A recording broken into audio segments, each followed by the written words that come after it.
नमस्कार, आमी आगमनी आबार एकटी नतून भिडियो निये आपनादेर दरबारे हाजिर हयेछि। आमार आजकेर विषय हलो धर्मेर संगे परिवेशेर कि सम्पर्क। आमरा सबाई जानी आमादेर देशे विभिन्न रकम धर्म आछे।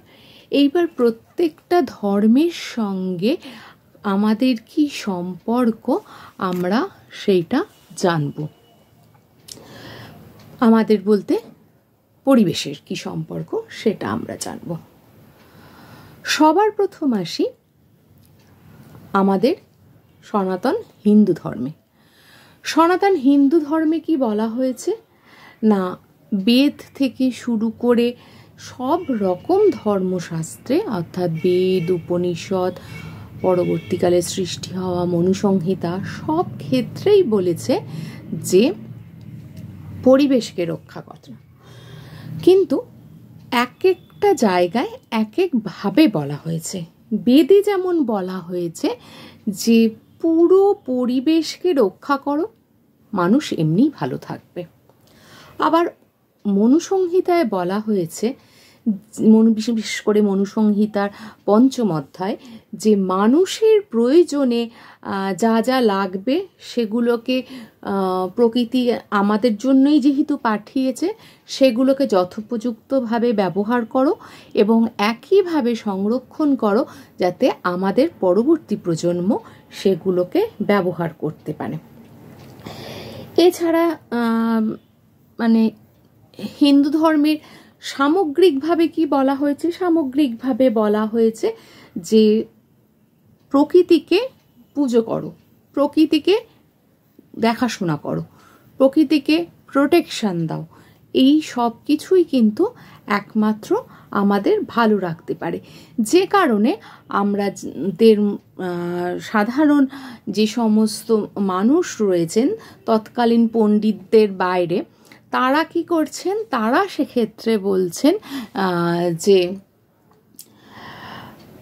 বিভিন্ন দেবদেবীর বাহন হিসেবে কি করছে না, সেক্ষেত্রে বিভিন্ন পশু পাখিকে তারা দেখাচ্ছেন যাতে করে আমরা সেগুলো পুজো করতে পারি।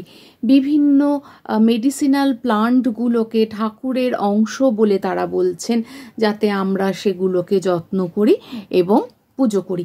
এইভাবে প্রত্যেকটা জিনিসকে আলাদা আলাদা করে আমাদের শেখাচ্ছে যে আমাদের জীবনে এদের মূল্য কত বা প্রভাব কত। এর পরে আসি খ্রিস্ট ধর্মে।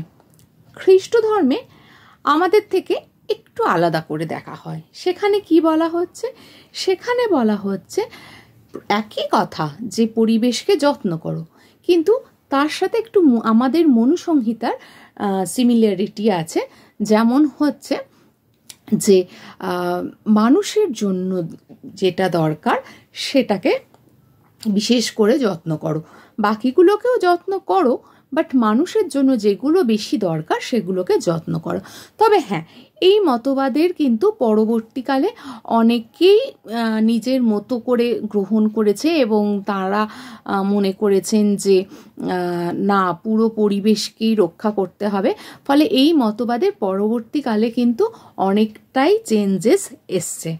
নেক্সট আসি বৌদ্ধজমে। তো তারা কি বলছেন, তারা বলছেন যে পুরো বায়োস্ফিয়ারকে অর্থাৎ সমগ্র রকম জীবকে রক্ষা করো, তবেই কিন্তু মানুষ ভালো থাকবে, পৃথিবী ভালো থাকবে। এক্ষেত্রে বলে রাখি বিনয় পিটকের চতুর্থতম অংশে কিন্তু পরিবেশকে বিশেষভাবে কিন্তু গুরুত্ব দেওয়া হয়েছে এবং পরিবেশকে রক্ষার কথা বলা হয়েছে। নেক্সট আসি আমরা জৈনিজমে। সেক্ষেত্রে কি বলা হচ্ছে না, জৈনিজমে বলা হচ্ছে যে শুধুমাত্র জীব বললে হবে না, জড়কেও সমান ইম্পর্ট্যান্স দিতে হবে। সেখানে বলছে যে যদি জড় না থাকে তাহলে বহু ক্ষেত্রেই কিন্তু সমস্যার সম্মুখীন হতে হবে, জীবকে বাঁচানো যাবে না।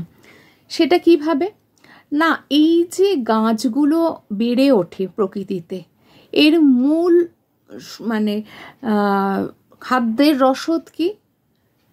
মাটি। ঠিক আছে, একইভাবে আমরাও যে বেঁচে আছি, যদি বায়ুতে অক্সিজেন না থাকতো বেঁচে থাকাটা কি সম্ভব হতো? বা যদি জল না থাকতো তাহলে কি বাঁচতে পারতাম? সুতরাং জীবজ এবং অজীবজ দুটো উপাদানকেই কিন্তু আমাদের সংরক্ষণ করতে হবে, সুরক্ষিত রাখতে হবে।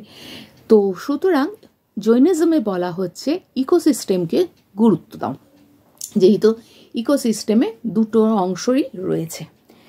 নেক্সট আসি মুসলিম ধর্মে। ইসলামীবাদীরা কি বলছেন?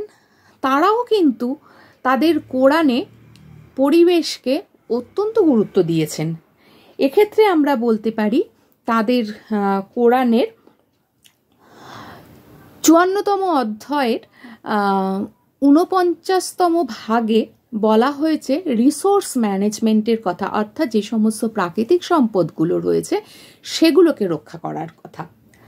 একইভাবে বলা হচ্ছে 25তম অধ্যায়ের 63 অংশে বলা হচ্ছে যে প্রকৃতির সমস্ত উপাদান আল্লাহর সৃষ্টি, সুতরাং আল্লাহর সৃষ্টি সমস্ত জিনিসকে আল্লাহ যেভাবে সাজিয়ে রেখেছেন, যেভাবে গুছিয়ে রেখেছেন, সেইভাবেই তাকে সযত্নে লালিত পালিত করো। তোমার যতটুকু দরকার ভোগ করো, বাকিটা কিন্তু গুছিয়ে রাখো নেক্সট জেনারেশনের জন্য। সুতরাং আমরা দেখতে পাচ্ছি কি যে পরিবেশের সঙ্গে কিন্তু ধর্ম ওতপ্রোতভাবে জড়িত। তাই আমাদের যতই ধর্মগত বিভেদ থাকুক বা আমরা ধর্ম বলে যতই মতবিরোধ সৃষ্টির চেষ্টা করি, আমরা কিন্তু প্রাকৃতিকভাবে এক সূত্রে বাঁধা। তাই কোনো রকম ধর্ম বিরোধিতা চিন্তাভাবনা না করে এক প্রাকৃতিক সূত্রে যেহেতু আমরা বাঁধা, সেইভাবেই আমরা আমাদের বিশ্বকে সুন্দরভাবে নিয়ন্ত্রণ করি এবং আমরা নিজেরাও ভালো থাকি। নমস্কার, আজকের ভিডিওটা এইখানেই শেষ করছি। সুস্থ থাকবেন, ভালো থাকবেন, সচেতন থাকবেন। ঠিক আছে, দেখা হবে পরের একটি ভিডিওতে। আর এই ভিডিওটা যদি ভালো লেগে থাকে লাইক, শেয়ার, কমেন্ট করতে ভুলবেন না।